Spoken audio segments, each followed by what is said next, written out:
Hello, everyone. We are Group 1 in Section C5. We're Morgan, Michelle, Kylie, and Maria, and we studied the GR64F receptors in the Drosophila brain.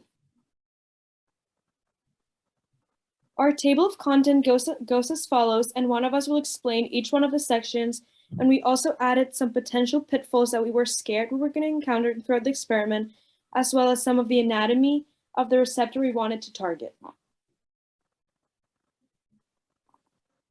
The significance of our project is centered around the idea that the sense of taste is extremely important in providing motivation and information for food evaluation and selection. The type of fly that we worked with is a common fruit fly, which is also known as Drosophila melanogaster. We can use this to model human gustatory receptor dysfunctions to gain a better understanding into this neuronal disorder. These gustatory disorders are difficult to study in humans due to their locations within the brain. Luckily, the Drosophila melanogaster possesses a similar genome and taste preference to humans. GR64F, which stands for gustatory receptor 64F, has been shown to promote increased feeding motivation in starved Drosophila melanogaster in previous literature. Thus, our research will investigate the impact of inhibiting this specific receptor and will reveal the relationship between hunger, GR64F expression, and motivation for food-seeking actions. Going into this project, we imagined that a potential pitfall we would encounter would be the construction of the behavioral chamber setup. Though the chambers appear to be free of openings, which will be discussed further in the presentation, the fly still finds small pockets in this setup to escape, which would result in a failure of observing any behavior during the experiment. In order to minimize this issue, we glued any structural gaps we could observe. We also had several vials of each fly cross, which will also be discussed in specific aims later in the presentation, to ensure that we would not run out of flies in the case that one or two may escape during the experiment. In this picture, we had just transferred our experimental flies to new vials, which was a week before we began experimentation. Our first specific aim involved the study of anatomical distribution of GR64F receptors across the brain of the Drosophila melanogaster. We did this by crossing GAL4 GR64F on chromosome 2, which corresponds to line 57688, with UAS, enhanced green fluorescent protein, on chromosome 3, corresponding to line 8514. The line numbers are specific to the Bloomington Drosophila Stock Center, which is where our fly lines are from. The individual GR64F receptors will be identified from this genetic cross through GFP labeling and imaging with the use of fluorescent microscopes. Our second specific aim involved the control of the activity of all GR64F receptors in the Drosophila melanogaster brain via yellow light during experimentation. We did this by crossing GAL4 GR64F on chromosome 2, again line 57688, with yellow fluorescent protein tagged light activated halorhodopsin chloride channel chromosome 3 on line 41752.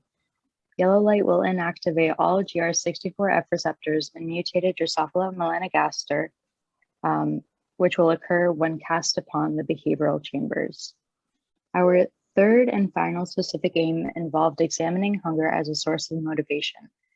This would serve as an observation for the effect of the inhibition of these GR64F receptors in mutated Drosophila melanogaster compared to unaltered wild-type Drosophila melanogaster through the use of behavioral chambers. And on the right, we have some images of what our crossed lines look like. On this slide, we have a model of what the labeling of the GR64F receptors would look like in Drosophila melanogaster.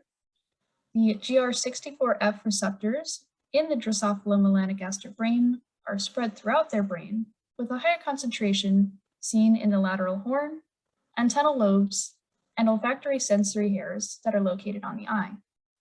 In addition, there are other sensory gustatory receptors that are located on other areas of their body, such as their legs and face. For our methods, 48 hours prior to experimentation, we took our crossed fly and our wild type fly and started feeding them different foods. The crossed fly was fed a special trans-retinol food that would activate, or is necessary for activating, the halorhodopsin attached to the chloride channel. The wild type was fed a normal food. And then 24 hours prior to experimentation, both fly types were removed from their respective vials and put in empty vials so that they could be starved before experimentation. On the day of experimentation, we took one starved crossed fly and a starved wild type fly and enclosed them within our constructed behavioral fighting chamber. In the next few slides, we'll show what the construction of the chamber was like, but the basic concept is that we put the food in the center of the behavioral chamber, so then we could cast yellow light upon the flies that were in the chamber.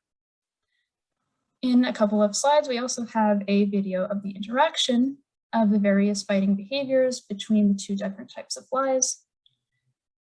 And the comparison of the number of behaviors seen in each type of fly will help us determine how the halorhodopsin activated channel impacted food-seeking and fighting behaviors.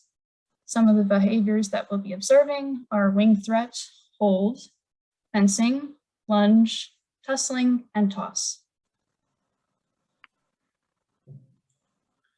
For the behavioral chamber setup, we used 3 different microscope slides cut to size so that they could be arranged in a triangular shape and placed them in a petri dish where they could be secured.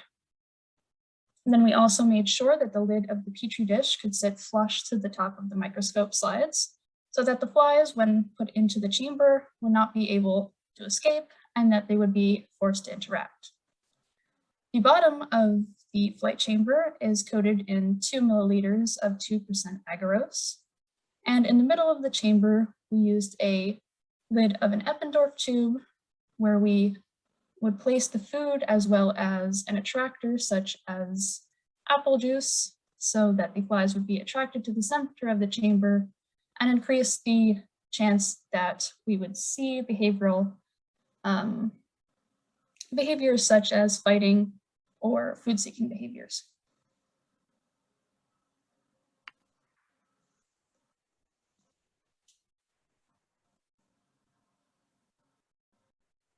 Our results were as follows.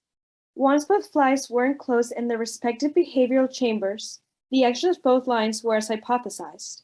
The wild-type line didn't hesitate and engaged in all 6 of our scoring categories: wing threat, hold, fencing, lunge, tussling, and toss. Therefore, the wild-type received a score of 10, graphed in blue on the slide. On the other hand, the crossed line, once they were enclosed in the chamber, did not engage in fighting behavior, and mostly stayed frozen, receiving really low scores in our behavioral assessment. During their behavior, we took a video at the same time to show their behavior and the effects of the light on the receptor and its inhibition.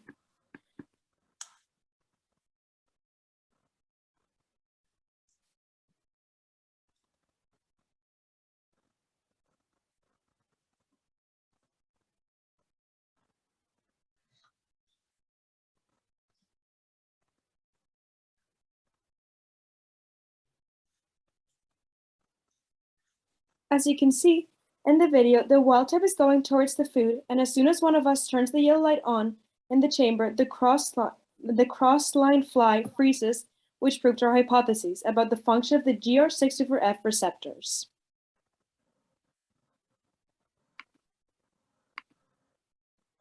Thank you so much to everyone that helped and answered all of our questions. We know there were many, especially Dr. Tulai and our TA Shota. We are very excited to see where neuroscience takes us in the following years. We hope the findings of our research will aid future researchers in their development of treatments for gustatory receptor dysfunctions in humans. If we were to conduct the experiment again, We would incorporate a wider array of scoring behaviors, including more feeding behavior-focused ones. We would also incorporate a wider variety of stronger food attractors for the mutated and wild-type flies.